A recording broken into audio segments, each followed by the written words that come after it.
Hello friends, welcome to Verticals Foundation. स्वागत है आपका अपने चैनल पे। और अगर आप किसी भी चीज की वनडे एग्जामिनेशंस की अगर आप तैयारी कर रहे हैं या फिर आपके कहीं ना कहीं आपके मन में है कि हाँ मुझे गवर्नमेंट जॉब के लिए एक बार ट्राई करना चाहिए, और अगर आपका मैथ बिल्कुल बहुत ज्यादा कमजोर है या फिर आपको मैथ बिल्कुल भी नहीं आता है, तो बहुत सही चैनल पे है।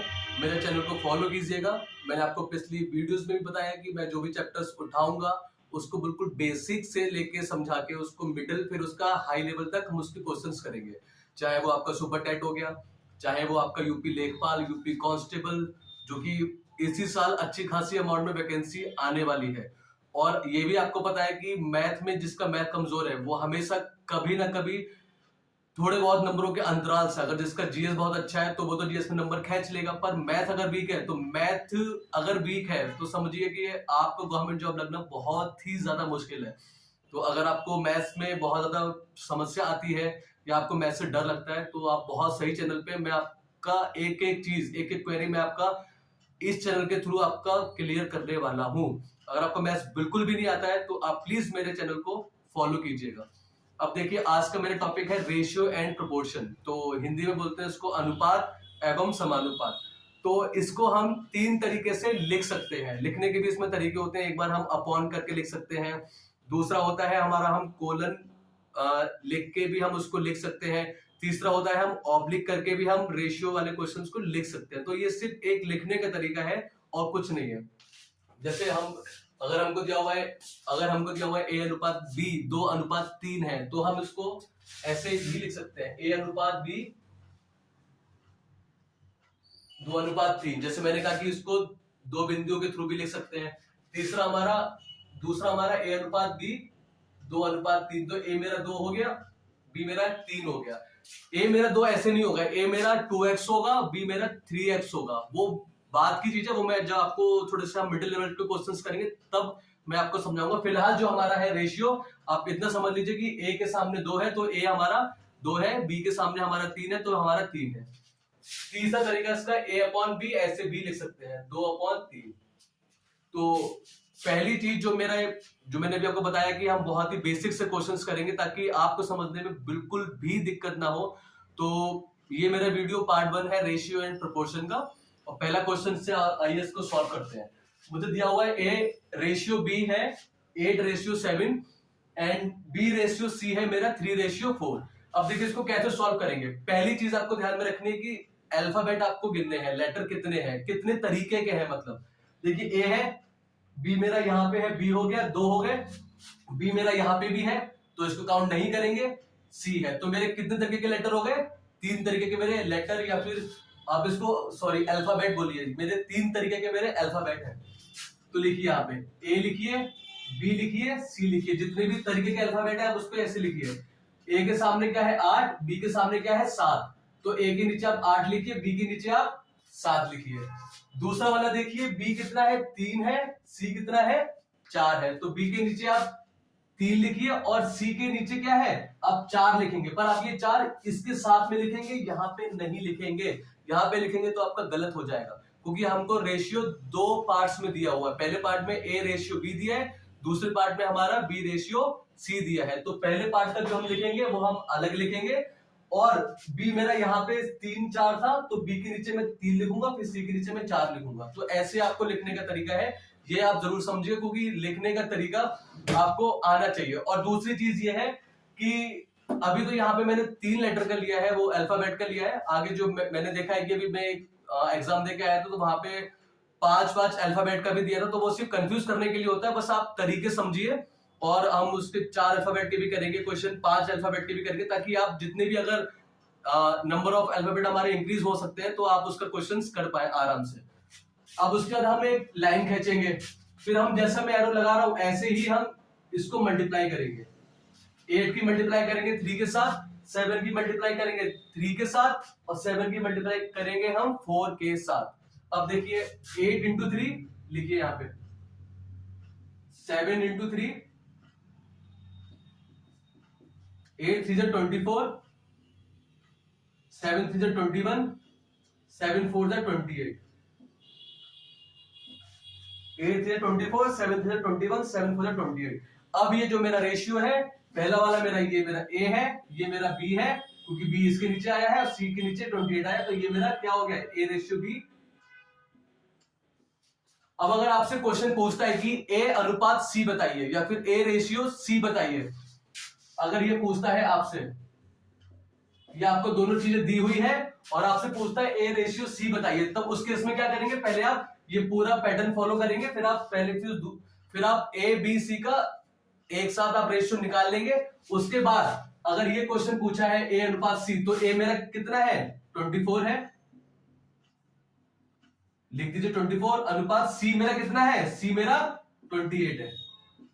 अब देखिए अगर हमारे पास बड़े बड़े नंबर्स हैं और वो और छोटे हो सकते हैं तो हम उनको और छोटा कर सकते हैं। जैसे कि आप देखिए 24 और 28 4 की टेबल में आता है हमारा, 4 के पहाड़े में हमारा आता है, तो हम क्या करें, तो हम ये करेंगे 4 से काट देंगे, 4 6 24, 4 7 जा 28।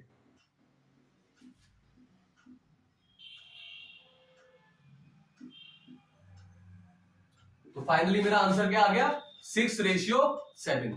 तो इसमें कुछ नहीं करना है आपको, सिर्फ और सिर्फ लिखने का तरीका, ए रेशियो बी दिया है, बी रेशियो सी दिया है, तो पहले आपको देखना है कि कितने अल्फाबेट हमारे आ रहे हैं।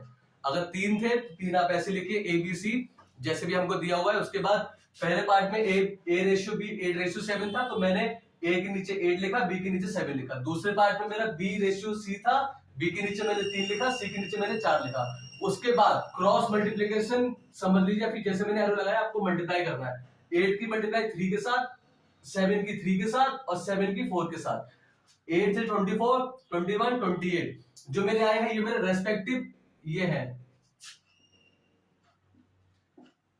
जिसके नीचे जो भी मैंने मल्टीप्लाई करने के बाद आया वो मेरा नंबर है।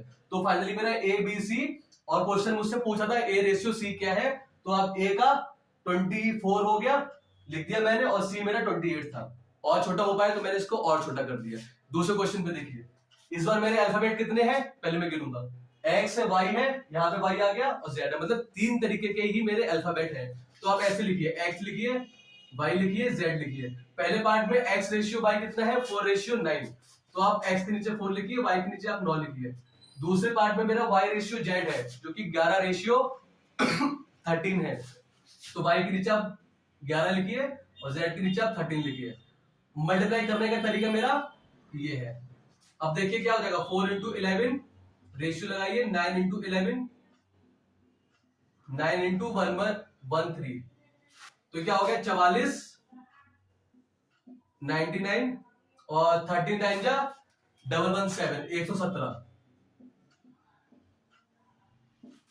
ये मेरा ए हो गया, ये मेरा बी हो गया, ये मेरा सी हो गया। अब अगर आपसे क्वेश्चन, सॉरी यहां पे तो मेरा एक्स वाई जेड थे ना, तो ये मेरा एक्स हो गया, ये मेरा वाई हो गया और ये मेरा जेड हो गया। अभी अगर यहां से आपसे पूछता है वाई रेशियो जेड बताइए, अगर यहाँ पे क्वेश्चन पूछता है कि वाई रेशियो जेड बताइए कितना है, तो आप देख लीजिए वाई मेरा क्या है, 99 है, जेड मेरा क्या है 117। अब देखिए ये और छोटा हो सकता है क्या, गौर से देखिए, तो शायद ये मेरा 3 से डिवाइड हो सकता है, तो 3 से मेरा 33 टाइम डिवाइड हो जाएगा, ये मेरा 3 3 9, 3 9 27, ये एक बार और डिवाइड हो जाएगा 3 से, 3 1 3, 3 1 3, 3 1 3, 3 3 9, तो मेरा फाइनली आंसर क्या आ गया, 11:13। तो ये भी मेरा बेसिक ही था, ये भी आपने देख लिया। बस आपको ये देखना है कि आपको कितने अलग अलग तरीके के अल्फाबेट दिए हैं और कैसे आपको उन अल्फाबेट के नीचे उनके जो सामने नंबर दिए हैं वो आपको कैसे लिखने हैं, उसके बाद कैसे उसको क्रॉस मल्टीप्लिकेशन करना है, और फाइनली मेन चीज कि आपसे क्या पूछा है, फाइनली मेन चीज आपसे जो पूछा है आप वही आंसर निकालेंगे। तीसरा क्वेश्चन देखिए, एम तरीके का है, एन तरीके का है और ओ है, मतलब एम है, एन है और ओ है, मेरे 3 टाइप के ही हैं। आप एम लिखिए, आप एन लिखिए, आप ओ लिखिए। एम रेशियो एन 7, इसके नीचे 12 लिखिए, और एन मेरा 3 है, इसके नीचे मेरा 5 लिखिए, ओके नीचे मल्टीप्लाई कर दीजिए, 7 3 21, 12 3 36, 12 5 60। अब अगर इसमें आपसे पूछता है, इसमें अगर आपसे पूछता है कि हमारा एम रेशियो ओ बताएं कितना है, तो आप देख लीजिए ये मेरा m है, ये मेरा n है, ये मेरा o है। हमसे पूछा है m रेशियो o, तो m मेरा कितना हो जाएगा 21, रेशियो 60, 21 रेशियो 60। अब देखिए ये और छोटा हो सकता है, ये मेरा 3 की टेबल में फिर से आ रहा है, तो इसको डिवाइड कर दिए 3 7 से 21,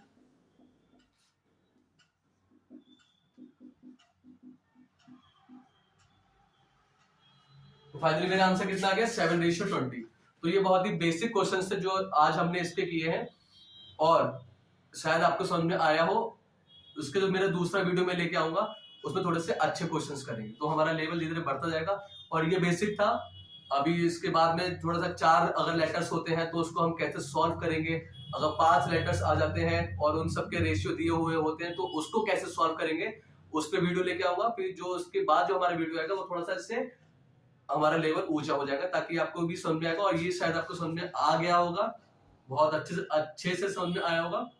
और दूसरे वीडियो को जरूर देखिएगा, और कैसे कैसे प्रीवियस ईयर में मेरे क्वेश्चंस आए हैं, चाहे वो कोई सा भी एग्जाम हो, सुपर टेट का, लेखपाल का, जो भी हमारे वैकेंसी है, वनडे एग्जामिनेशन है, चाहे हमारा एसएससी हो गया, जो भी रेशियो एंड प्रोपोर्शन से रिलेटेड क्वेश्चंस आए हैं और रिसेंट ट्रेंड में जो हमारे क्वेश्चंस आ रहे हैं, मैं आपको वो भी क्वेश्चंस कराऊंगा, मोस्ट एक्सपेक्टेड क्वेश्चंस भी आपको कराऊंगा। तो प्लीज बने रहिएगा मेरे चैनल पे, और हर एक वीडियो को आप देखिए ताकि आप अपना मैथ्स अच्छा कर पाए और गवर्नमेंट जॉब का भी आप एक सपना अपना साकार कर पाए। और मैथ्स से प्लीज डरिएगा मत, और प्लीज मेरे चैनल को लाइक और सब्सक्राइब कीजिएगा, ताकि ये आपके फायदे के लिए है और आप ही का चैनल है, तो प्लीज सब्सक्राइब कीजिएगा। Thank you.